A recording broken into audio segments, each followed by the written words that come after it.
There we go.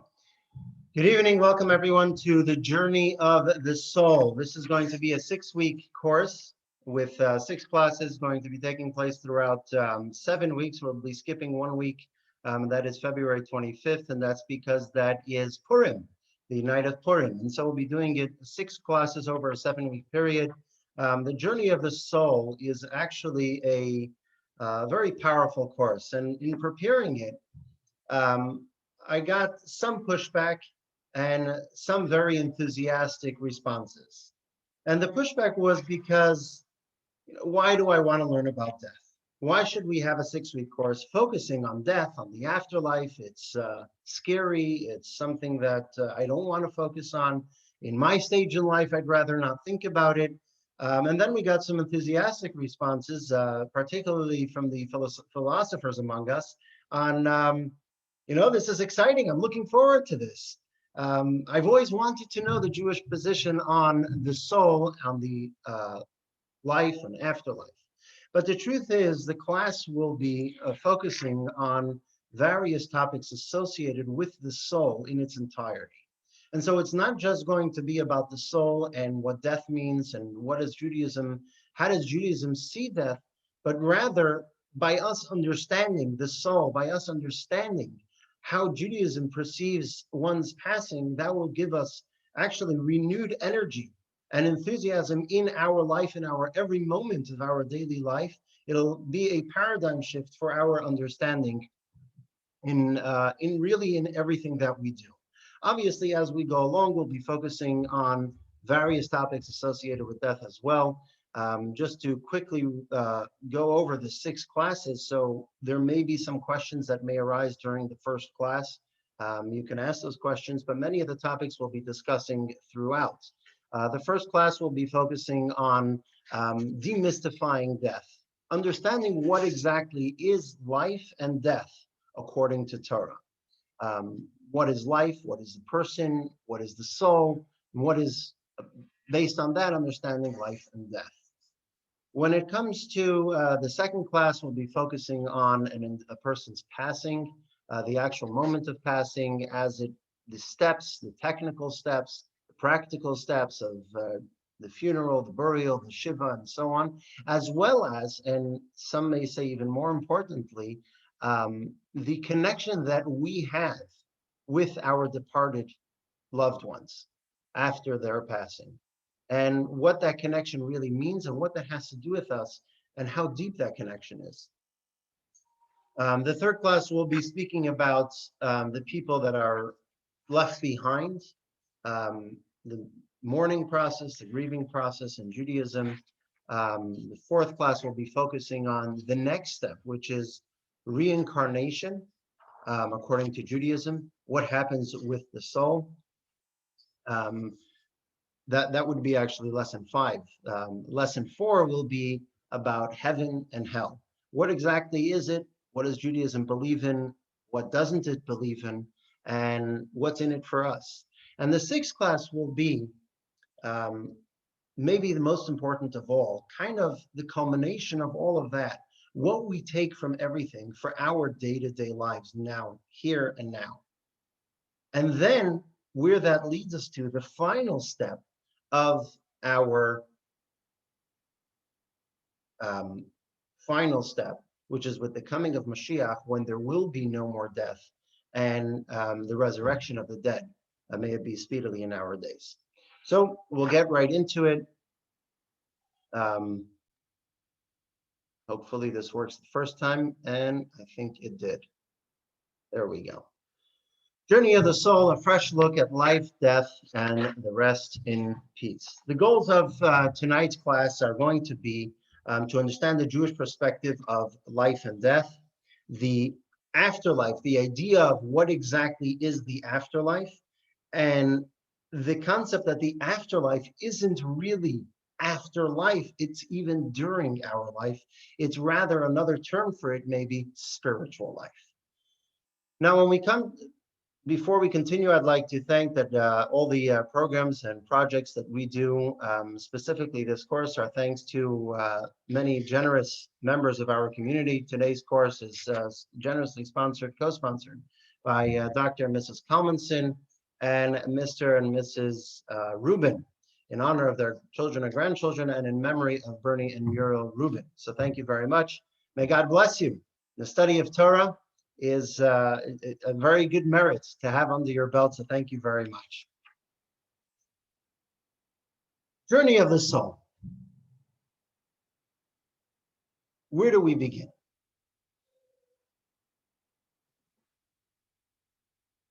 When we think about the journey of our soul, we think personally about our soul. And we think about what it does for us now, where it's going to be, where it's going to go.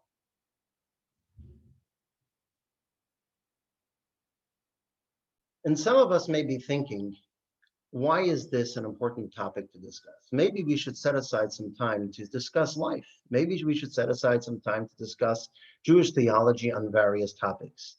They say the story of a boy who was a young man who was going out on a date, and he was very nervous. He was uncertain about what he's going to talk about. And so he asked a good friend of his, he says, so what do I talk about? This first date that I'm meeting this girl, it's a blind date, and I'm apprehensive. So his friend tells him, look, there's 3 things you can discuss and you can never go wrong. It'll definitely be an introduction to a wonderful conversation. He says, really, what is it? He says, yeah, you discuss family, food, and philosophy. It always works out. Jack thinks to himself, all right, this is perfect. How can it go wrong? He goes, he picks up his date, they go out to eat, they're sitting and eating, and it's dead silent, it's quiet. Jack's thinking quick, and he says, food. All right, he turns to her, and he says, so tell me, do you like chocolate chip cookies? And she says, no, not in particular. Again, silence. He thinks quickly, all right, family. Says, so tell me, do you have a brother? And she says, no, I'm an only child, no brother, no sisters. Thinks again, philosophy. He says, all right, so tell me, if you had a brother, would he like chocolate chip cookies? Now, sometimes some information we may think is somewhat useless, but the reality is the information that we're about to discuss is not only it's not useless, but as has been studied and data proves that it's something which is actually very important in our day-to-day lives. Before we continue, I just want to hear from everyone, either in the chat box or in, you can unmute yourself for a moment. When you heard this course and you decided to sign up for it, to register, to join, what about the course, in short statements, and in the chat box may be easier if everyone is going to be saying it at the same time, what attracted you to this course? Why did you say, hey, this is a course about the journey of the soul, I'd like to join? Yes, Rachel.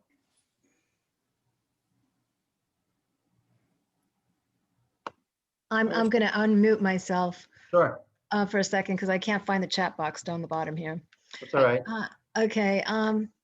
Well, I recently lost one of my very dear friends, and very unexpectedly, and I literally have been like feeling her presence.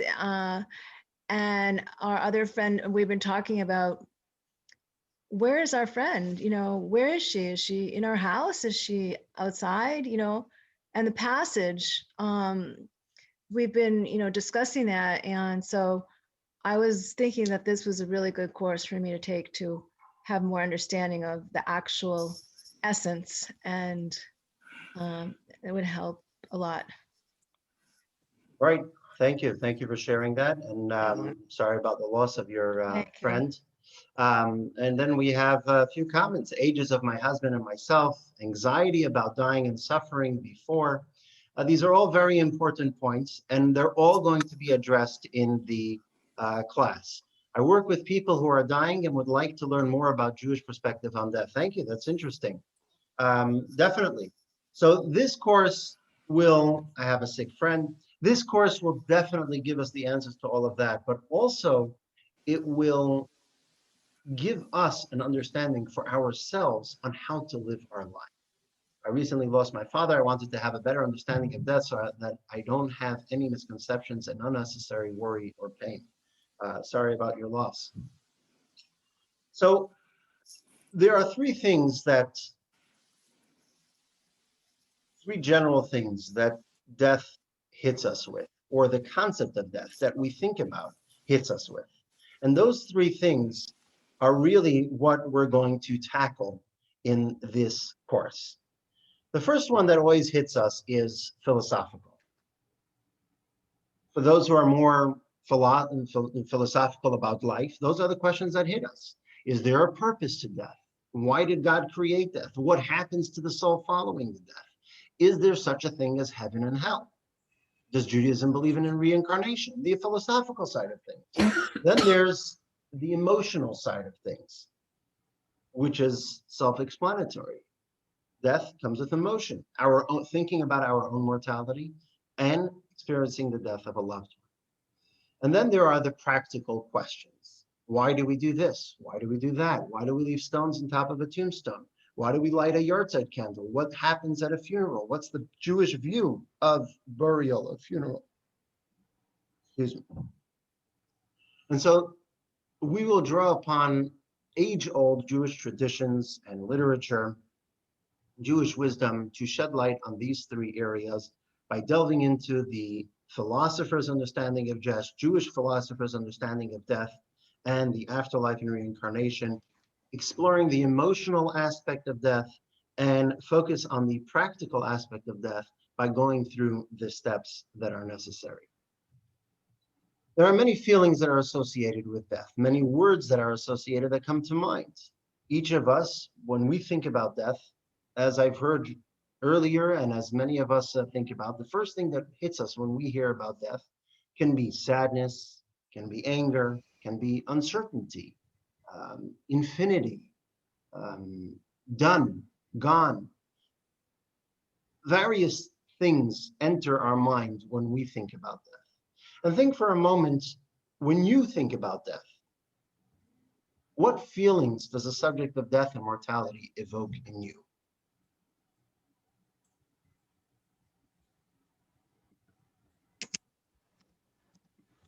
What's the Jewish position on death? Is death to be feared? Is death to be embraced? Throughout life, we all experience highs and lows, pain and suffering, but nothing obviously can be compared to the pain and finality of death. And that's why many are afraid of death. Fear, scared is a very common word. Even anxiety goes in that same category of what's going to be. And as a matter of fact, it's not just something that we like to think about, but there's actually a word for it. There's a specific word for the fear of death, thanatophobia. Thanatophobia is the fear of death, and it is something actually that psychologists say is something that most people suffer from, and it actually affects most of our lives. Throughout our lives. It's a universal fear. It's a fear that we all have ingrained within us. And it affects everything. It always was, and seemingly it always will be. And we'll take a look inside text 1. If you have the textbook, it's on student page 3 on the PDF. It's also student page 3. And we'll read it inside. Mortality, this is a quote from Professor Yalom, who's a professor in a renowned psychiatrist, an author who specializes in death anxiety, and he writes as follows. Mortality has haunted us from the beginning of history. 4,000 years ago, the Babylonian hero Gilgamesh reflected on the death of his friend Enkidu with the words, "Thou hast become dark and cannot hear me. When I die, shall I not be like Enkidu? Sorrow enters my heart, I am afraid of death." Gilgamesh speaks for all of us. As he feared death, so do we all, each and every man, woman, and child. For some of us, the fear of death manifests only indirectly, either as generalized unrest or masqueraded as another psychological symptom. Other individuals experience an explicit and conscious stream of anxiety about death. And for some of us, the fear of death erupts into terror that negates all happiness and fulfillment. As a matter of fact, a number of years ago, a group of social psychologists developed a theory known as the TMT, Terror Management Theory, which is in essence a theory about the effect of death on life. And it points to the fact that our awareness of death influences many elements of our lives and throughout our lives. And from the TMT approach, as a matter of fact, most people deal with death and mortality by denying it, by not thinking about it, by just trying to avoid the discussion of the topic. Even though, as they have proven with the data, that it affects and influences many elements of our lives. And if you look at the graph, which is in your books on page 4, most people are actually afraid to a certain degree. 75 or 67% of people, 68% of people are somewhat afraid of various degrees of death. It's something which has real life applications, it has real life effects, this concept of thanatophobia. And so you may say that based on this, and especially in light of the recent pandemic, which has taken over the world and unfortunately has put us somewhat into a culture of death, we've been thinking about it more often, we've been hearing about it more often, we've been discussing it more often, and it has brewed up this storm of fear and anxiety associated with death by many people who haven't thought about it earlier on. And so this explains why this course is very important, and its implications on the perspective we take on death actually extend into our everyday lives.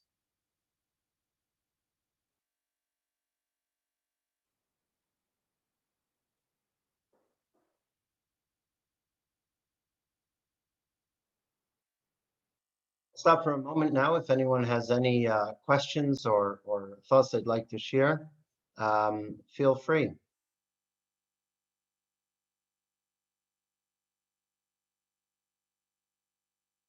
All good. All right, we'll continue. So now we move on to understand what is death. What's Judaism's opinion of death? Final frontier, as someone put it in the chat box.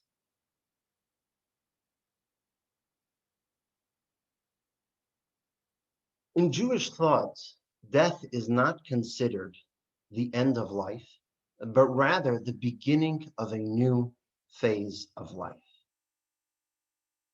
And it follows then, in order to understand what Judaism thinks about death, we first have to understand what is the definition, what is our definition of life?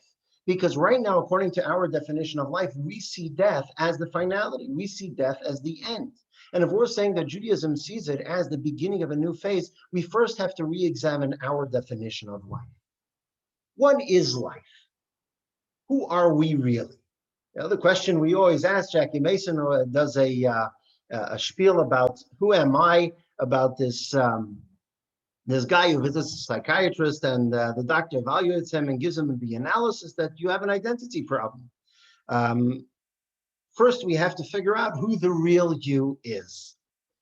And at the end of the session, the psychiatrist secretary turns to the patient and says, all right, you owe $100 for the visit. He says, hold on. I don't owe $100 for my visit. Maybe I'm you and you owe me $100 for this visit. So the question is, who am I? Who am I? What am I? Am I my hands? Am I my feet? You know, these kids like to, sometimes one kid will hit another, and the kid will say, it wasn't me who hit you, it was my hand. Right? Obviously, we know that's absurd, and in that case, the other kid will give him a taste of his own medicine and hit him back and say, it wasn't me, it was my hand. And we know that's absurd because our hand is a part of us. And when we say, who am I, it's a question we sometimes laugh off, but we think about it really. Who am I? If you're the philosophical sort of person, you've thought about this in the past. You've thought about it. It's a question that's bothered you. If you're the practical person, like most of us, practical. We're thinking about what's for lunch tomorrow. We're thinking about is there enough gas in my car? We're thinking about do we have enough toilet paper just in case the end of the world hits us? That's what we're thinking about. But this question at times will hit us. It'll hit us at times when we encounter the death of a loved one. It'll hit us in a time of sickness. It'll hit us at various times. We'll start thinking, who am I? And according to the Jewish mystics, this question, who am I? In order to answer it, we have to go to Jewish mysticism. We have to go to a spiritual realm to search for the answer. I say the story that the Alter Rebbe, the first Chabad Rebbe, Rabbi Shneur Zalman of Liadi, he was once holding his grandson. Menachem Mendel was his name. And while he was holding him, the grandson started pulling his beard. And he said, Zaidi, Zayda. So the Alter Rebbe turned to his grandson and he said, no, this is not Zayda, this is Zayda's beard. So he started pulling on his nose and he said, Zayda, Zayda. He says, no, this is not Zayda, this is Zayda's nose. So the kid jumped off his grandfather's lap, ran behind the door and started shrieking in terror. The Alter Rebbe, and he's screaming in terror and he's screaming, Zayda, Zayda. The Alter Rebbe turns around and he says, yes, my grandson, what can I do? And the kid comes out laughing and he says, that's Zayda. That's the essence. What is that essence? Who am I that we turn around when someone says something? What is that essence? Who are we? And so here's a text 2. On page 5 is a quote from Rabbi Chaim Vital. It's a quote from the Arizal, a famous Kabbalist who lived about 500 years ago in Safat. And he writes as follows. The wise are aware that the human body is not the human being. When we speak of the human being, we are referring to the human's inner dimension. The body is merely a garment in which the soul is attired during its sojourn in this world. According to Kabbalah, according to Torah, the real I is not a particular body part. As a matter of fact, the real I isn't the body at all. The real I, who am I? Who are each one of us? We are not our body, we're not our hands, we're not the sum total of all our body parts. As a matter of fact, we're not even our knowledge, we're not our wisdom, we're not our capabilities. Those are all secondary to our essence, to who we are. Who am I? I am my soul. That's who I am. And the soul in Hebrew is the neshama. That's who I am.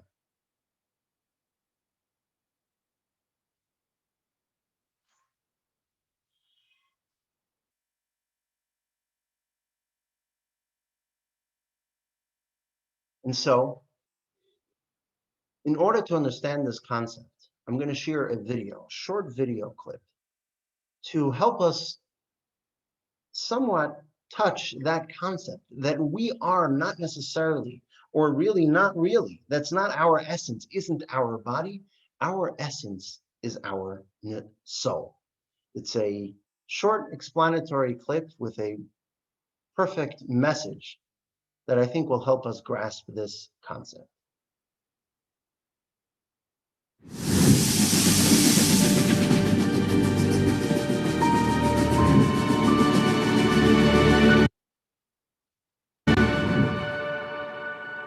Hi, this is Rabbi Shestab. Welcome to a series of meditations for the course Journey of the Soul. The purpose of these meditations is going to be internalizing some of the deeper ideas that are a little bit difficult to grasp. And generally, we will try to do so by way of visualization, trying to picture symbols that represent some of the ideas and that we can focus on briefly so that we can begin to connect on a deeper level to these ideas. To begin with, the entire notion of life is a challenging concept because it is so intangible. We're used to relating to things, to that which we can see, to that which we can touch. And life is completely intangible. How do we begin to relate to that which is unseeable, untouchable? How do we envision, how do we see the unseeable? So if you will, I'll ask you to begin right now, however you're most comfortable doing so. Close your eyes, keep your eyes open. Envision a musical instrument, a physical object, let's say a piano, made of wood and wires, something you can look at with your physical eyes, you can touch it with your physical hands. It's a physical object. Now, the piano is merely a thing. A person comes over to the piano, the pianist sits down and begins playing a beautiful song. Now, this song stirs your soul. Try to hear it. Hear the music. Where is the song? Can you see it? Can you touch it? You can see and touch the piano. You can't see or touch the song. And now the song is over and the piano is standing there. If you'll open up the piano, will you find the song? Think now how everything in the world is matter and energy. The matter is the physical object that we see, the piano. The energy is the intangible, the song. We'll take a half a minute now to try to think of ourselves in these terms. Think of your body as the instrument, the physical object that can be seen, that can be touched. And think of the life you live as the song that is being played through the instrument.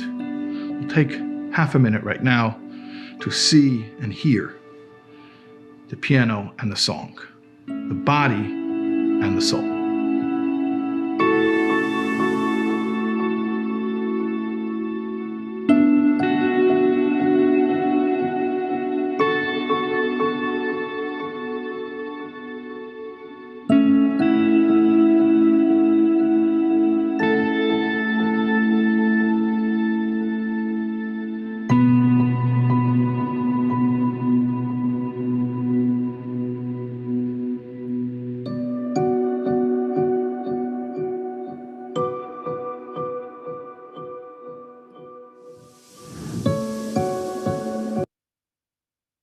So there we have it. We're not the body. Who am I? I am the soul. I am the neshama. Not my body, not my knowledge, my intellect, my emotions or desires. Those are all parts of me. But who am I? I am my soul. Wonderful. I'm my soul. What's a soul? What is the soul? You know, it's like there's certain topics that we hear, certain statements that we hear every once in a while, and we just nod our heads as if we know exactly what it's talking about. And we really have a very vague understanding of it. Theory of relativity comes along every once in a while. If you're a rabbi, it comes along pretty often. People think that you become a philosopher overnight, and they raise certain deep philosophical questions in theory of relativity, and we nod our head. Of course, we know Einstein in the 30s. Great, wonderful. What exactly is theory of relativity? I'm not sure. I learned about it in high school. I learned about it a little bit in college, touched upon it when I was bored once. I was reading the page on Wikipedia. I don't fully comprehend the topic, but it's something we just go ahead and we nod our heads. Big Bang Theory. Yeah, what does it mean? What exactly happened? What are the details about it? Some of us, if we're a philosopher, then we kind of know it really well, but most of us just nod our heads in agreement. Yes, we know exactly what it is, when we really don't. The soul is one of those things. We are our soul. Wonderful. What is the soul? When we say we're our soul, what is the soul? So we had one analogy for understanding the soul-body connection which was given by Rabbi Shais Taub in the meditation, a musical instrument versed in music. There are other examples that we can think about that would be a good analogy for body and soul. Think for a moment something that you would think is a good analogy for body and soul. One example, I think, could be a car and its engine. The car being the body, the engine being the soul. If anyone else has another idea, feel free to share in the chat box. Let us know if you have any other idea of what else has a body and a soul. USB and computer. Okay, that's an interesting example. I'm not sure which one is the body and which one is the soul. I guess the USB would be the soul. The computer would be the body. If anyone else has any idea. I was thinking of maybe another part of a human being is the narrative of somebody. Sort of like, came to mind is I never met my grandparents, but I felt like I know them through their narrative, through their stories. I feel like I know their souls. I have the essence of who they are through a narrative of who they are. It's not just right. So the story, the narrative being the body, and themselves being the soul. Yeah. Laura, very good. Book and story. That's a great example. I didn't think about that. Book and story. The book being the body, the story being the soul. It's beyond the book, or it's really the depth of the book itself. This idea is actually a very interesting idea in Judaism. This idea of the body versus the soul, and really its separation of being two distinct items is something unique. It's something, some of it is a little bit beyond our comprehension. It's almost like a blind person trying to explain to them what is colors, what are colors, the difference between colors. They cannot comprehend it because they've never seen it. So to us, we're finite beings. We're living in this world, and so forth. So therefore, it's somewhat hard for us to understand what exactly a soul is. But the Torah does give us certain details for us to understand somewhat what a soul is. And we'll begin from the source, the Torah, text 3a in the student page 6. Text 3a, some verses from creation when God created the human beings. God formed the human of soil from the earth and breathed into his nostrils a neshama, a soul of life. And the human being became a living being. That's the verse from Genesis, which speaks about the creation of the human being. Now let's look at the verse a little bit earlier in creation of when God created animals. Text 3b. God said, "Let the earth bring forth living beings of different species, cattle, creeping things, and beasts of the earth, according to their species," and so it was. If you analyze these two verses, what sticks out? What's the difference between these two verses in the narrative of creation in the book of Genesis? When we analyze the verse 7, when it talks about God forming the human being, it was in two steps. God created the body, the form, following which God breathed into the nostrils of Adam, the first creation, his neshama, his soul. It was two separate things. First, there was an inanimate body, a lifeless body. It was a creation of God that was lifeless. And then God breathed into it an existing soul, a soul which is a part of godliness. God breathed into Adam's body, and now it became an animated body. It became what we know as Adam, the first person. As opposed to when God created animals, God created them in one fell swoop. God created animals, body and soul together. It was an animated object from the moment of creation, because it doesn't have the human soul. It doesn't have the neshama. We've discussed a number of times, and we're not going to get into it now. Animals do have a certain level of a animated force, soul, and that also takes form in a heaven, if you will, for animals, a doggy heaven, as some may call it, but it's not a discussion for now. Now we're focusing on the uniqueness and the difference between humans and animals, where humans were created first body, and then the soul was breathed into them, followed by, as opposed to animals, which are born and created together. If so, if body and soul were created separately, body and soul don't share their existence. Body was a creation from God during the 6 days of creation. Soul is a part of godliness that was always in existence. It was always there. And God breathed that into the human being. It may seem like an insignificant detail, but in fact, it's monumental. It's teaching us this very key point, that we are our soul, and the soul and body aren't necessarily intertwined. And most importantly, for the purpose of our discussion, just as the body and soul weren't intertwined from their moment of inception, so too throughout their entire existence, they're not a single unit. And just as they weren't a single unit before creation, so too they're not a single unit later on as well. See in text 3c from a famous 13th century sage who explains as follows. God did what he had not done in any other creature. He blew into Adam with his Holy Spirit a neshama, a soul that is immortal and does not perish when the body does. The soul is immortal.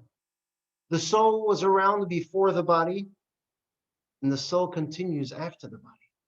The soul and the body are not intertwined. The soul does not perish when the body does. And so not only is the real I not the body, but the true self, the true I, doesn't really even have to inhabit the body. The true I is eternal. Yes, it's what animates the body while it's alive. Yes, our soul animates our body while we are here in this world. But the true I is our soul, which is around before the creation of the body and continues after the body perishes. It is a separate existence as opposed to animals. So if we put it in different words, the body has no independent life. The soul does. The body is dependent on the soul isn't dependent on anything. The body doesn't really experience life. It just tags along for the ride. The soul is what experiences true life. The soul is alive, and so while the soul is in the body is experiencing life as well, but just as a tag along, just for the ride. And at a certain juncture, that ride ends, but life continues. And so now if we look back at the examples that we used for our ideas of what's the difference between body and soul. When you look at a car, the engine, does it run without having the body of a car? It does. If you look at a computer, I guess that's a good example. I'd tweak it a little bit and I'd say it's the difference between the software and the hardware. The hardware is that body. The software is the soul. But here it's deeper than that, because here the soul is life with or without the body. The body is tagging along. And so now we know that what is the soul? The soul is a part of the divine, which is eternal. And that's the real me. The real me is not our wisdom. It's not our body. It's our soul. And the real me, the soul, is eternal. And if the real me, my soul, is eternal, then so I am eternal, because the soul is me. And so with these 2 points in mind, the point that the real me is my soul and not my body.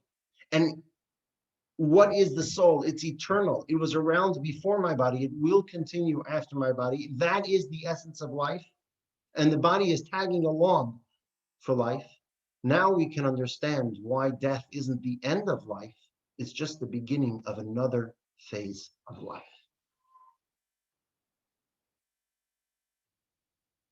What is those phases of life?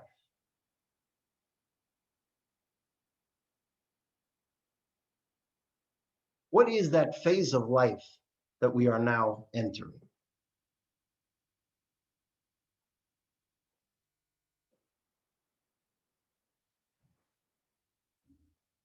And now that we understand that the neshama, the soul, doesn't really experience and doesn't necessarily share with the existence of the body, and the true I, the neshama, is eternal,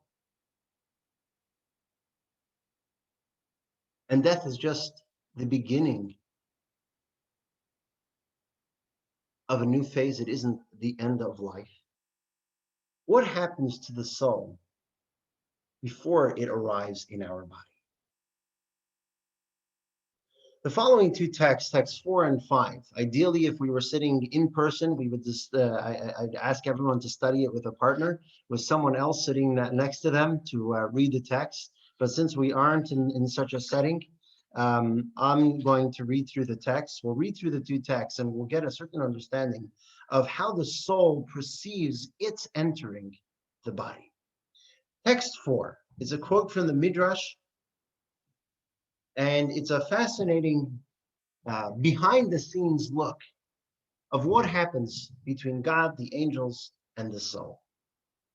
Text 4, page 8. 40 days.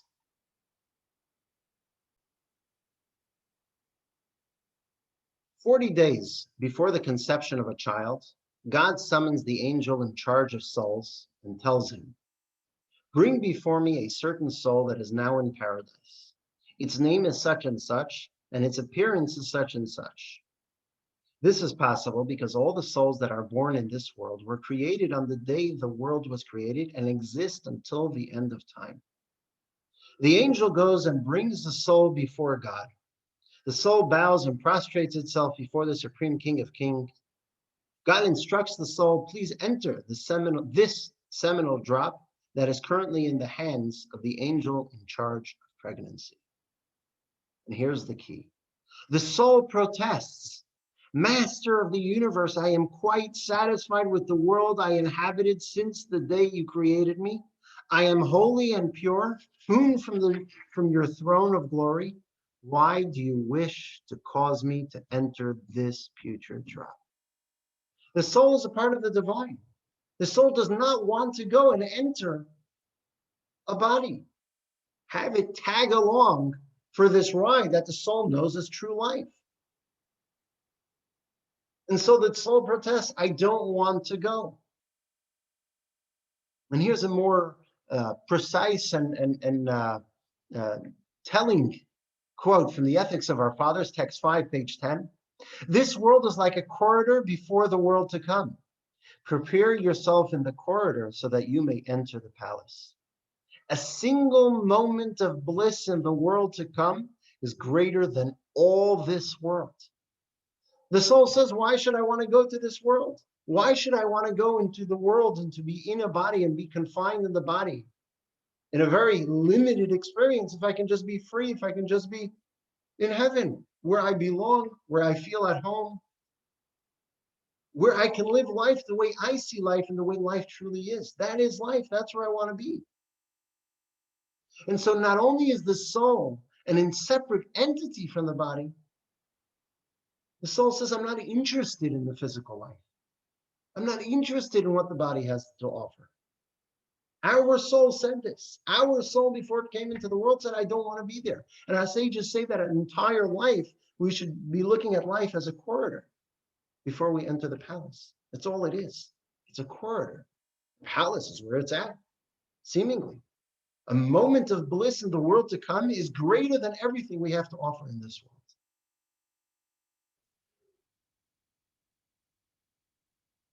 And so if it's the way it is before the body, before the soul enters in the body, the same holds true with regard to death. When the time arrives, it's not that the soul lives out the eternal life in useless fashion. Rather, the soul is returned to its essence, to its previous tranquil and idyllic life. That's where it wants to be. It's in a state that is far superior to its existence in its body. It's promoted from the corridor to the palace. In different words, the journey into this physical world seems to be somewhat incidental to the spiritual reality of the soul. And take a moment to read some of the messages. I see we have some questions. Just a moment. Let's see. Who's got into the soul? Shmuel, that's a very good question. Dr. Herman, when does God insert the soul in the fetus, embryo, baby, and is life and soul the same? So that first half of the question, when does life begin? It's a heavy loaded question, both philosophically and politically. I'm not going to go into it. Suffice it to say, according to Torah, and this is not going to affect the political discussion or the practical discussion. That's case by case discussion, and it's beyond the scope of this class.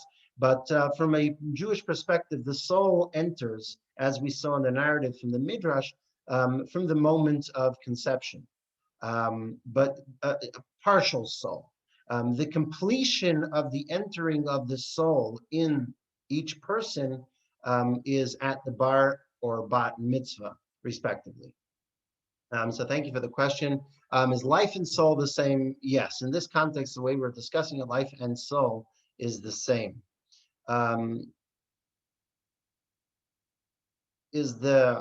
That's a good question. Laura, that's a good question. Is the soul one? In other words, there is not a unique soul connected to each individual body, but a oneness to the soul that exists within all of us. The answer is yes and no. Our soul is a part of the collective soul, but it is an individual soul that we have. So there's my soul, there's your soul, and there's everyone else's soul. We each have an individual soul, which is distinct, but it is part of a kind of mega soul, if you will, macro soul, which is a somewhat, I guess, all connected one to another. Why don't we shorten life to get back to the palace? That's a great question. That's what we're getting to right now. If the corridor is so terrible, why isn't life only 5 years? Or why have life at all? This seems to be saying, our class here seems to be saying what we're seeing in the text. It's almost as if Torah has this nonchalant lack of appreciation for life. It's almost like, hey, get on with it. Let's go right back to where we were in the palace. It's just a corridor. Don't we want a shorter corridor? So we're going to get right back to that. David, does the soul age? No, it does not age. I guess it's somewhat like wine. It gets better with age, but no, the soul does not age. As we keep refining our soul, does it actually change? That's a good question. We'll get to that as we move along in the course. And David, why do souls get forced into human bodies? Perfect. That's a similar question to what Dr. Herman asked. Why not shorten the corridor? And that's where we're getting at right now. So thank you all for those beautiful questions. If you feel like I haven't answered them satisfactorily, please let me know.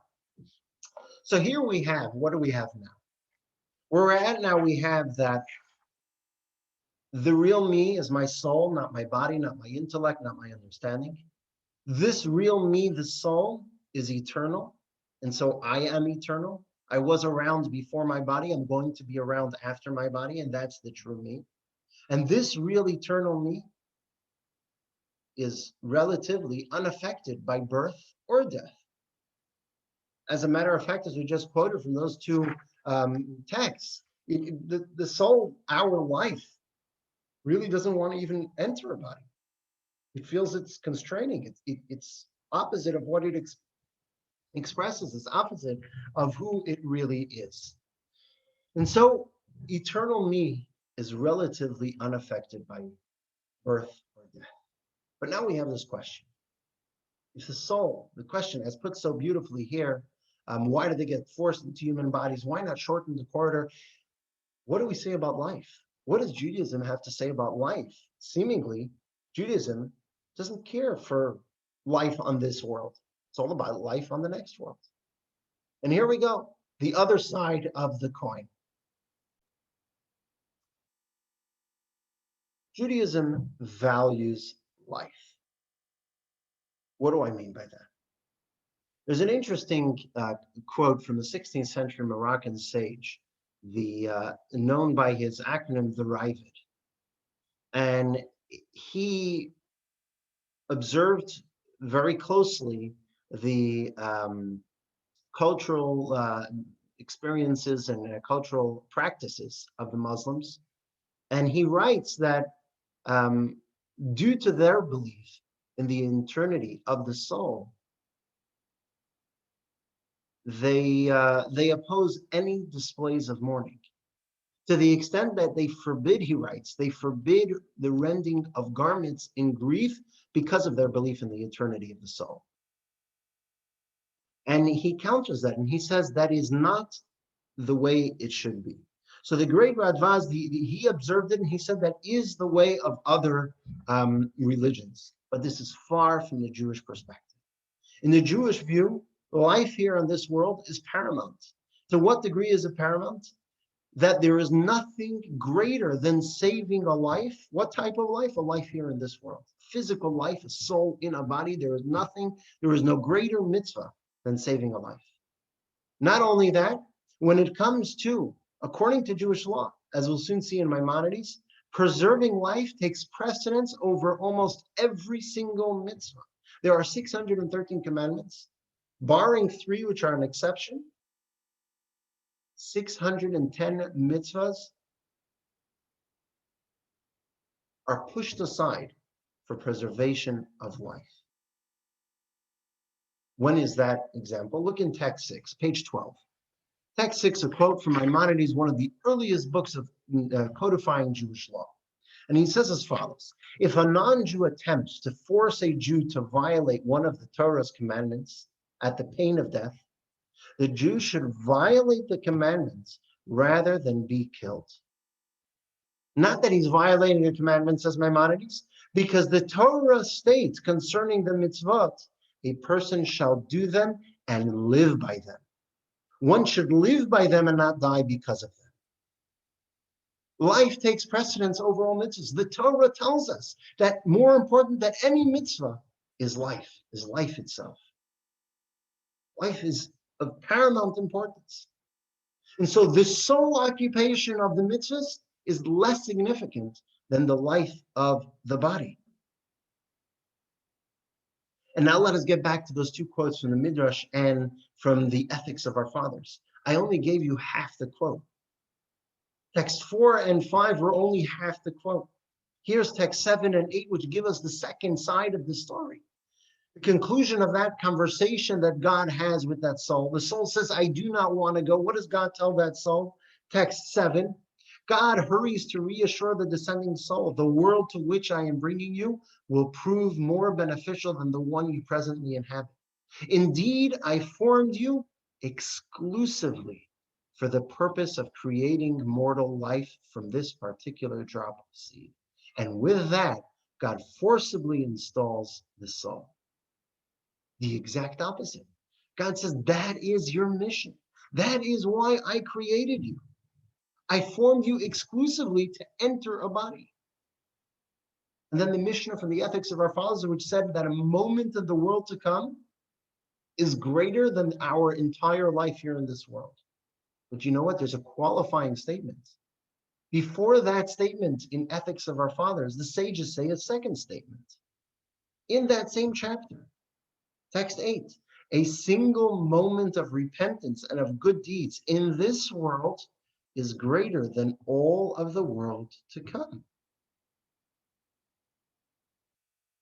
The ethics of our fathers better get their act together. The Midrash better get its act together. Two opposing statements in one paragraph, in one breath. Do we value life in this world or not? Earlier, we spoke from the corridor to the palace. Why don't we shorter? As mentioned, it came to the obvious conclusion. Let's shorter the corridor. Why force the soul into the body? But now it seems that the soul being in the body is of paramount importance to the extent that the ethics of our fathers has two contrasting statements, not only contrasting, but seemingly paradoxical. How do you reconcile the two? A moment in the world to come is greater than the entire life in this world, and a moment of tshuva and good deeds is greater than the entire life in the world to come. So how might we reconcile the value Judaism places on the bodily life with its belief in the immortality of the soul? And here's where it gets exciting. These concepts, these two texts that we quoted earlier, which is really a sampling of all of Jewish thought on this topic, leads us to understanding that there's a more complete and a more complex and nuanced, sophisticated view on life and death.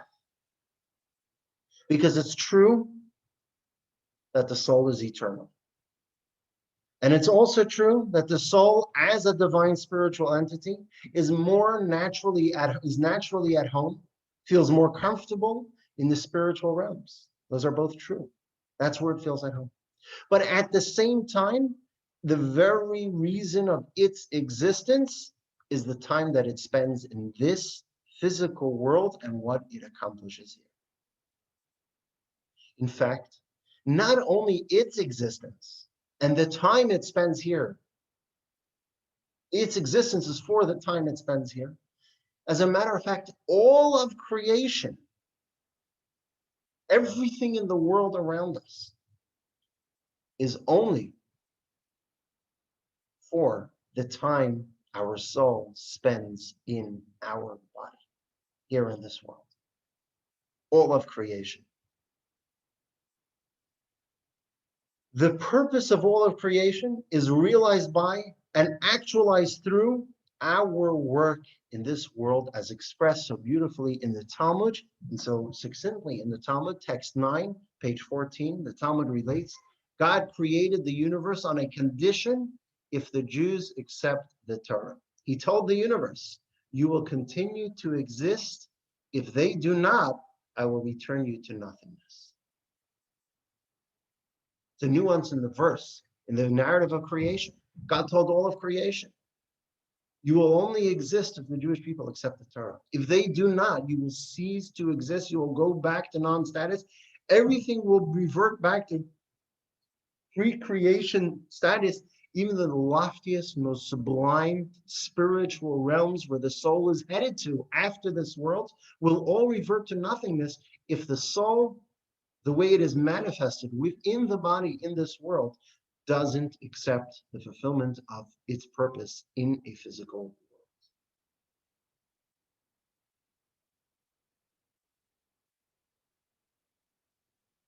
Here's something to consider. Imagine you have a bride and groom. Yeah. They got engaged. It's all exciting. Families are happy. There's an engagement party. Mazel tov. Some people are drinking a little too much. There's always those that are drinking too much. And now the groom and the bride start preparing for their big day. And sometimes they prepare so long, it goes on for a year. They need a full year of agony and of stress trying to prepare for the wedding. Just a tip, from engagement to the wedding should be 2 months. It's easier, it's shorter, it's less agony, it's less stress. You get over with everything pretty quickly. So they're preparing for everything. This bride and groom, they hire a videographer and a photographer and the florist and the caterer and the wedding hall and a beautiful limo driver. And they're doing it even nicer. They want a horse and buggy, two beautiful white horses. They hire everything. It's a week before the wedding, and the bride gets cold feet.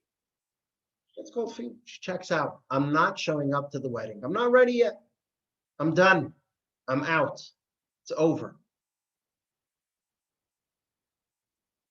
How does the groom now see the caterer and the videographer and the photographer? They were all so important just a moment ago. What are they now? Worthless. But they're worse than worthless. They're noise. They're stress. They're unnecessary things in his life right now. Just blah. Just get out of here. All this extra stuff. Don't need it. That's how God sees the world. The entire world, all of creation. God created, God said, look, I have this relationship with the Jewish people. I want this relationship with my created beings, and I want them to fulfill their purpose, their mission in this physical world. If they don't fulfill this physical world, they're checking out. And if they check out, blah, all of this extra stuff, the angels, the spiritual realms, the physical world, all of creations, the greatest angels, Michael, Gabriel, Raphael, all the great angels, Gabriel, Michael, Raphael, they're all worthless. They're all noise. They're all the videographer. Because they were created just for the soul to be in a body and to fulfill its purpose of this world. In this world. That's how God sees his relationship with us. And this is why in Judaism, there is nothing greater than life itself. We value life in this world because here is where it's at. This is the major league. This is where we accomplish. This is where the action is. Life is infinitely more important than the afterlife. As a matter of fact, 1 hour in this life, just as the sages said earlier, 1 hour of accomplishing in this life is more important than all of the next. What does that say about the afterlife? How do we reconcile that with the other side of the coin that we mentioned earlier, where 1 hour in the world to come is greater than all of life here? That's talking about enjoyment, pleasure. For the soul, there's nothing more pleasurable than the world to come, than the afterlife. That's the greatest pleasure the soul can have. An hour of pleasure in the world to come is greater than the entire life here. But you know what? In the world to come, it's dull. There's no action. There's no accomplishing. It's not important. What's important is this life. An hour of living in this world is more important than the entire afterlife. This is where it's at.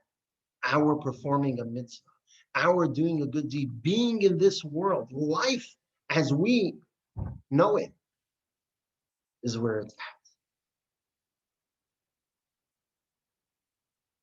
Read through a few questions. Do some souls never inhabit a body? Good question. Ultimately, every soul does inhabit a body. And we're going to get to that more in lesson number 5 about reincarnation. Let's see, the soul enlightens the body, right? What does the body do to the soul? Soul enlightens the body. What does the body do to the soul? It's a good question. And identity, does it have our uniqueness before it enters? Does the soul keep our uniqueness after death? Those are all very good questions. We will answer them as we proceed during the course. We'll begin talking about these topics next class, next week. God created the universe on the condition that the Jews accept the Torah. What becomes of the non-Jewish souls? That's a very good question. Thank you for raising that question. Non-Jewish souls to a degree, and it's a topic which is beyond the topic of our discussion, but generally speaking, what we're talking about in today's class is a reference to non-Jewish souls as well. They do go to heaven. They do have before their soul before it enters the body. Same thing to what we're discussing here. Generally speaking, it goes through the same steps. And so non-Jews have their own, not Torah, but within the Torah, they have their own set of commandments that they are supposed to fulfill, the 7 Noahide laws, which is 7 universal laws for all of mankind. And you can check those on our website, 7 universal laws. Thank you for raising that. So what do we have here? What we have here is conflicted feelings. How does this idea that now we understand why the corridor is such a long corridor? Now we understand why the soul is forced into the body. Because that's the ultimate. That's where God wants the soul. God wants the soul in the body to perform mitzvahs. That's where the action is. That's what's most important. And an hour of life in this world is more important than the entire afterlife. How does that jibe with what we discussed earlier? That the soul doesn't want to enter the body. That the soul wants to be in the afterlife. And if you look at text 10, it takes it a step further. If you thought the ethics of our fathers was a little confused, here's the ethics of our fathers, chapter 4, subsection 22, that seems really confused. Against your will you are formed, and against your will you are born. Against your will you live, and against your will you die. Hold on. If against your will you're born, so then why against your will are you dying? If it's against your will to live, then why should it be against your will? And again, who's the you here? The you here is the soul, because we are our soul. So how do we reconcile these conflicted feelings of this soul? Against your will, you're born. Against your will, you die. Isn't that an oxymoron? But the reality is the soul has mixed feelings. You see, by raise of hand, or you can put it in the chat box, how many of you have ever jumped off a plane?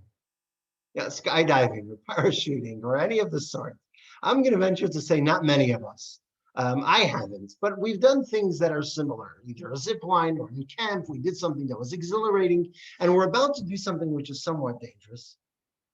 And we want to do it, whether it's a roller coaster, each one to our own levels of danger. We're about to do it, and then we get cold feet. We don't want to go. We don't want to go. And the person who's manning this machine, whether it's the zip line or the parachute or whatever it may be, gives us a nudge out there, says, "You ready?" It kind of, there we go, a pilot. Okay.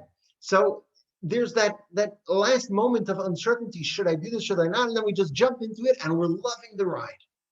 We're loving it, and we don't want it to end. And then it ends, and then it goes again, and it goes again. And if we do it enough times, we're going to get used to it, and we're going to want to do both parts. But those initial knots in our stomach, that initial feeling of, I don't want to do it, that's what's going on here. What's going on here is when in heaven, the soul does not want to be born. The soul is loving it. The soul is loving it. Why should I want to leave? This is a great metaphor here. It's ice cream utopia. Imagine a kid walks into an ice cream store that has 150,000 cones, and it's just oozing with ice cream, and it's free, eat all. That's what heaven is for the soul. It doesn't want to leave heaven. It doesn't want to go into a world where it has to be confined in a body and working hard and doing things, and it makes no sense sometimes, and it's just more hard work and more hard work. And why should it want to go there? So the soul doesn't want to leave heaven, and God gives it that push. It pushes the soul out of the plane. And it says, go into the body. Once it arrives in the soul says, I'm loving this because I'm working hard and it feels good to accomplish things.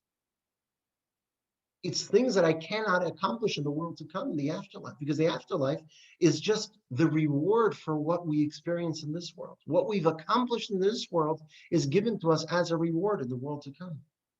And so when the soul is in heaven, the soul is reluctant to leave paradise. It's in the greatest ice cream store. And once it's on earth, it's reluctant to leave the place where it's making a difference. More important, it doesn't want to stop making a difference. It's loving making this difference. Why should it want to leave? And that's why it's against your will, you will die. Against the will of the soul. And so Judaism teaches us that God created the universe because he chose to find delight in directing this divine dichotomy, which is mortal beings surviving in a material habitat while striving to lead a sacred life.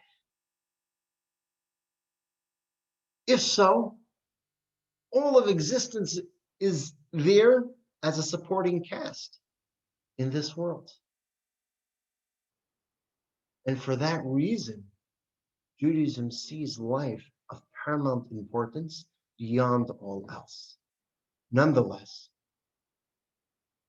The divine importance of this world clashes with the divine pleasures in the world in the afterlife, creating a conflict within the soul.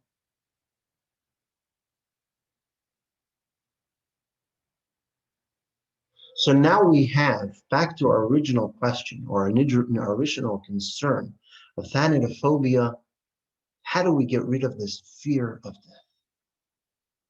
How we get rid of the fear of death? Now that we understand who we are the soul. The soul is eternal, and the soul is not affected by life and death. Not only it's not affected, it doesn't care for it. But once it enters this world, we have this back and forth where it doesn't want to leave heaven because it understands that heaven is the greatest pleasures. But once it enters our body, it doesn't want to leave our body because it understands it's the most important. Now we can understand getting back to death. What is death? Death is this phase, a new phase in life. Yes, we'd like to stay here. Yes, we'd like to be here because this is where it's at. But life continues at that moment.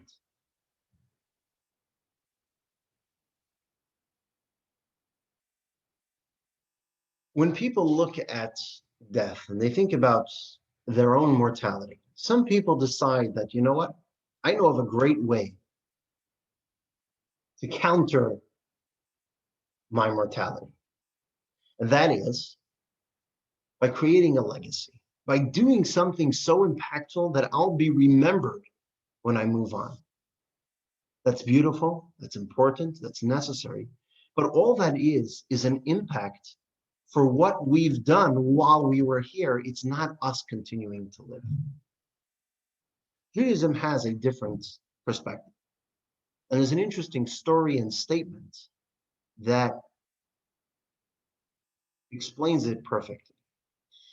Rabbi Joseph Isaac Schneerson, the sixth Chabad Rebbe, the Rebbe's father-in-law, was imprisoned in the Tsarist Russian former Soviet Union many, many times. All for the same sin, the same infraction, the same crime of counter-revolutionary activities, basically the encouragement of the study of Torah and fulfillment of the commandments, which was a crime in the former Soviet Union. It came to a head in 1927, and he was expelled from the country. During one of his arrests and imprisonment, he was interrogated harshly, and the interrogators tried to instill fear in any way, shape, or form to force people to say things that they didn't want to. And one fear tactic was that as the interrogators in an interrogation room would sit and question a person, they'd have their revolvers sitting there on the table, they'd toy with them, play around with them to instill fear. During one such interrogation, the previous Rebbe writes as follows: I arrived for interrogation at the offices of the Soviet GPU. The GPU was the predecessor of the NKVD, which is now known as the KGB. At that time, it was notoriously anti-Semitic. So I arrived at the interrogation. This is text 11 at the offices of the Soviet GPU. However, in keeping with my principles, I was not very cooperative. One of the interrogators raised a revolver that sat on the desk before him. He looked me in the eye and mockingly said, "This small toy has incredible powers. It causes principles to melt away. It opens mouth under its spell. Even mutes have become talkative." I responded, "You are quite mistaken. That toy only has an effect on faint-hearted non-believers, those who have one world and multiple gods. We, on the other hand, have one God and two worlds. As such, I don't panic at the sight of your toy. It has no effect on me whatsoever." Of course, the Rebbe wanted to live. Of course, the Rebbe wanted to continue his mission here in this world, but at the same time, he didn't find the prospect of death frightening. He didn't find it frightening at all. He was able to face it with utter and complete equanimity and serenity of mind. Because we have one God and two worlds. Our life started before, continues after. And true life. If so, the Jewish perspective precludes thanatophobia, because it allows us to fully and truly appreciate the value of life without the fear of death. Truly and fully appreciate the importance of life, the importance of every moment of life, to the extent that we do everything in our power to extend life for an individual, even if every single doctor has given up hope on them medically. We do, according to Judaism, we do everything in our power to extend life, even just for a few moments. And obviously that's a discussion for a different time, the exact halachic ramifications. But suffice to say, that's the general concept, because we value every moment of life. We understand it, of how to live it fully, experience it fully, but still not be frightened at death, because we have one God and two worlds. We have the appreciation for life on one hand, and we have a lack of fear on the other hand. And here's another story, text 12 from the Talmud, which expresses this concept beautifully. When Rabbi Judah the prince fell ill and lay on his deathbed, Rabbi Chia, his friend, entered and found him weeping. "My master," exclaimed Rabbi Chia, "why do you weep?" Was it not taught if one dies smiling, it is a good sign for him, while weeping, it is a bad sign for him? Why weep? Imagine if you walk into someone's room who's on their deathbed and they're crying. Why cry? Of course we know why they're crying. That's what he asks him. Why are you weeping? And what does he answer him? Rabbi Judah replied, "I weep because of my inability to study the Torah and observe the commandments after death." What was going on with this, the give and take of the question, is that exact idea. Rabbi Chia says, "Why are you crying? We have nothing to cry about. Yes, this world is more important, but the world to come is great. It's pleasurable. There's nothing to be afraid of." And Rabbi Judah answers him, "Yes, I'm not afraid.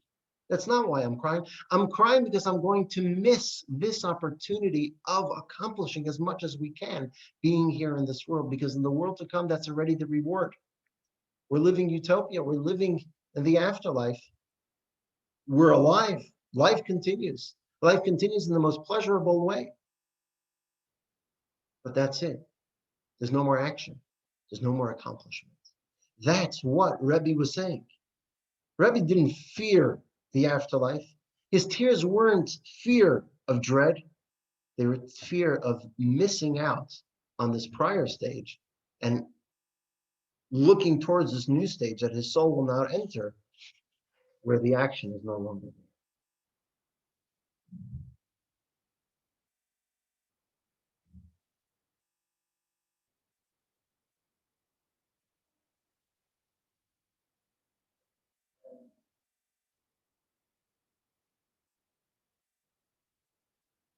Stop for a question or two. Why do we have Ne'ilah? Which is a sense we dread death and want to pray for another year to avert the severe decree. Does Hashem take a Jewish soul for a Jewish person and take a non-Jewish soul to a non-Jewish person? Two questions, two good questions. The first one is the question of the famous prayer, which some see as the highlight of the prayer of the High Holiday liturgy. And it sounds morbid, but the reality is, and just short, that we're not going to get too deep into it, but the reality is that it gives us, on the other hand, an understanding that everyone lives out their full life, and which is really a sensitive topic and a topic for a longer and deeper discussion. But the idea that no one really passes before their time. Because even if something, as we go through that prayer, and it says who by fire and who by water, in other words, God decrees on Rosh Hashanah who will die that year and how they will die. Who by fire, who by water. When we see someone, God forbid, die through fire, we think, oh, they died before their time. But the reality is, God ensures, God puts a person on this world to fulfill a certain amount of actions. Once they fulfill that amount of actions, their purpose on this world has now been completed. As a matter of fact, it says that's why many great sages were born and passed on the day of their birthday. Moses is the perfect example, where Moses was born and passed on the same exact day. He passed on his 120th birthday. As the joke goes, what do you tell someone on their birthday? You tell them till 120. What do you tell them on their 120th birthday? Have a nice day. So Moses passed on his 120th birthday because he fulfilled his mission to the T and he had nothing left to fulfill in this world. Same goes with every single individual. That's somewhat of an answer to the question of the prayer of Unisana Taikef. And once again, it's not a blanket statement, and I'm not going into specific questions, which we all have definitely. This one-line answer raises more questions than it answers, and I understand that. It's a topic for a different time. Maybe we'll discuss it after the class. Second question, does Hashem take a Jewish soul for a Jewish person and take a non-Jewish soul for a non-Jewish person? Yes, indeed. So moving right along. And here's where the life part comes in. Here's where the part of, so what do we do with this? What do we do with this information? Aside from it giving us a whole newfound respect and understanding of life and death from the Jewish perspective, and how death isn't really death as we perceive it, rather, it's the beginning of a new life. And life here is more important. Life in the afterlife is more pleasurable. They're just two different phases of life. What do we do with this? What we do with this, and we'll begin with text 13, which is a rather famous Talmudic passage. The Talmud relates, after their demise, tzaddikim, righteous people, are referred to as being alive. They're alive. What does this mean? What does it mean that tzaddikim are seen as being alive? Is it because the eternality of their soul? So then why just tzaddikim? Why just righteous people? Why not everyone? We all have the souls we just explained, this eternality. So the Talmud could be being somewhat poetic and say, we talk about, Aunt Betty who lives on with us in our soul because it's, that we talk about her, we miss her, and so on and so forth. But the reality is the Talmud is talking about something much deeper. See, every person consists of a body and a soul. But it's not just a person that consists of a body and a soul. It's every single aspect of our lives consists of a body and a soul. Our aspirations have body aspirations and soul aspirations. Our thoughts, speech, and action all have body, thought, speech, and actions, and soul, thought, speech, and actions. And here too, the body, thought, speech, and actions, the physical and selfish elements of us, of our aspirations, those die with us, with our body. The spiritual, transcendent causes and aspirations and thoughts and actions, those live on together with us. And that is associated with the question that was raised by Dr. Herman earlier about, do we retain our identity? And the answer is yes. The spiritual aspects of our life living here come along with us as we travel into the afterlife. And therefore, in every single thing that we do, there is a life aspect and a death aspect. In how we speak, if we're speaking more materialistic topics, more materialistic ideas, those ideas are part of the body and they die with us. Those are the death aspect.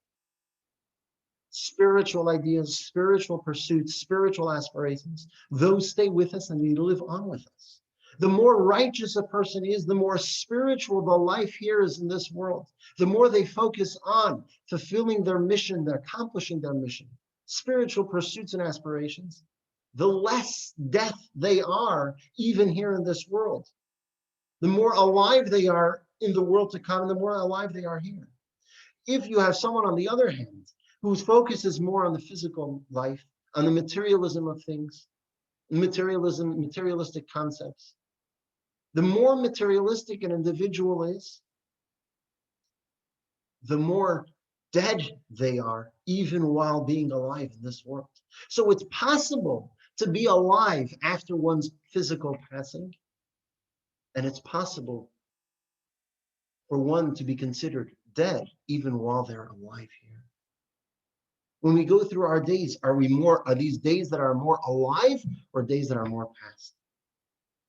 Text 14, in the words of the Alter Rebbe, once again, the founder of Chabad Hasidism, the early 19th, late 18th century, early 19th century.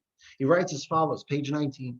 The life of the tzaddik, a righteous person, is not corporeal, but spiritual, consisting of faith, reverence, and love of God. This reality is reflected in the following passages. Of faith it is stated, the tzaddik lives by his faith. Of reverence it is stated, reverence of God produces life. Of love it is stated, he who pursues charity and kindness will find life. And kindness is rooted in love. We're all seeking something real, something eternal, something powerful, something that's going to live on after our passing. But you know what? While we're alive, are we truly alive? Are we living those soul aspects of ourselves? Are we living those spiritual lives? Or am I dead? Am I living a dead life? Am I living something which is dead already? Creations, in the famous words of the early Jewish philosopher, they are already decomposing from the moment they are created. Whereas spirituality gets better with age, almost like wine. The older it is, the better it tastes. Cream cheese? The older it is, the worse it is. Our spiritual lives are like wine. Our physical lives are like cream cheese.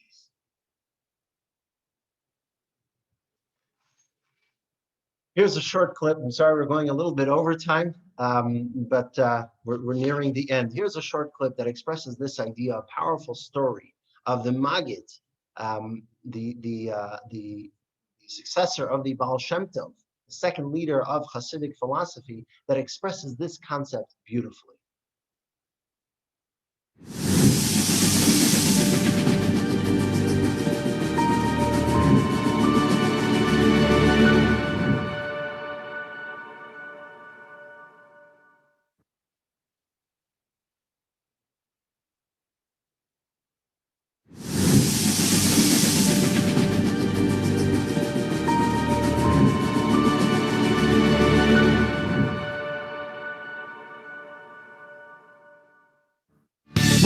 To celebrate, bright lights in city streets. Eighth Day is a popular Hasidic rock band. Why wait to celebrate? One of their hits was inspired by a powerful episode in the life of the second leader of the Hasidic movement, Rabbi Dovber of Mezerich. A student goes to visit a sage, and the sage has nothing in his house. And he says, "Where's your couches? Where's your chandelier?" And he says back to the student, "Where's all your stuff? You just have a suitcase." And the student responds, "But I'm just passing through." And that's when the sage says, "Aha, I'm just like you. I'm also just passing through." To his student's assertion, Rabbi Dovber responded with a transformative insight. That's when he said, "I'm just like you. I'm just passing through, just like you. My heart wants to feel something that's real, and my mind hopes to find treasures of another kind. And if you had my eyes, you'd see a palace for you and me." This world is temporary. Where people spend most of their life collecting stuff. And the sage tells them, "I'm actually just like you. I also collect stuff. It's just not that type of stuff. Not leather couches and chandeliers. I collect treasures of another kind." You know, he stays focused on that higher goal. Rabbi Dovber taught his students that this world's glitter is a distraction that expires when the journey of corporeality chugs to an abrupt end. Better to invest in treasures of a kind that will benefit the soul in its eternal destination. I'm just like you. just passing through, just like you. My heart wants to feel something that's real, and my mind hopes to find treasures of another kind. And if you had my eyes, you'd see a palace for you and me. And my heart wants to feel something that's real, and my mind hopes to find treasures of another kind. And if you had my eyes, you'd see a palace for you and me. A palace for you and me.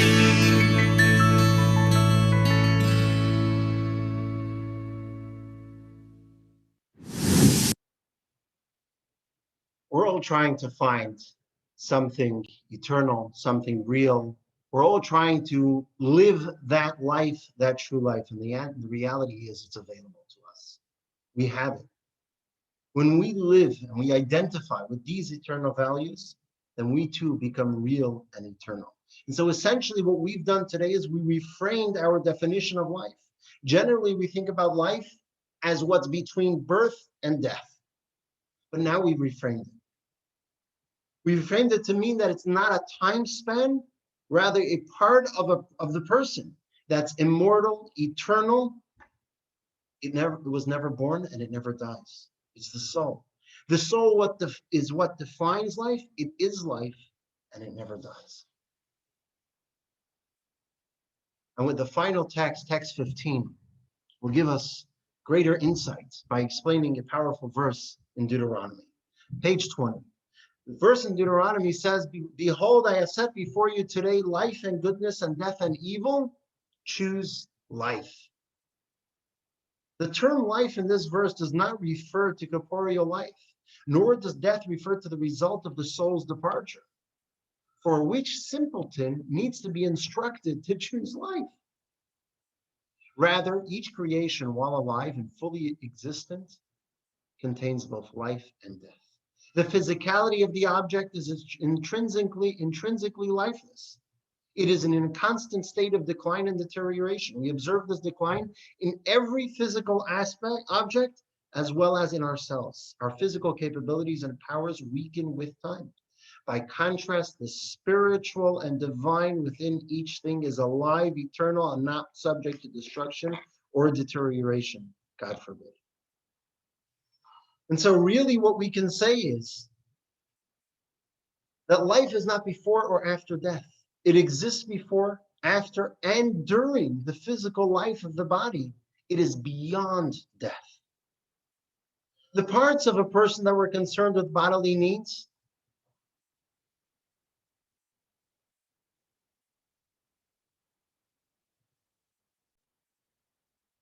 the parts of a person that were concerned with bodily needs die with the body. The parts of the person that identified with the eternal soul don't die. So we can live a life of death even when we are alive by not making choices that are in sync with our soul. And we can be alive even after our death because everything our soul accomplished while being in our body lives on. And when we live life by identifying with eternal values, we too become eternal. It's beyond death. And so back to our initial question about fearing death. If death scares us, now we understand that the primordial fear of death is part of the human condition, but from the Jewish spiritual perspective, we can lighten that. We can remove that fear. Because if death scares us because we perceive it as an end, we should contemplate on the internality of our soul, in essence of our life. And if that end frightens us, let's do fewer things that end and more things that live on forever. Do one more mitzvah, do one more good deed. The more soul, nowadays, the more life, the more immortal, and the less fear. And so take a moment now and think about one point from this past hour and a half that resonates with you more personally.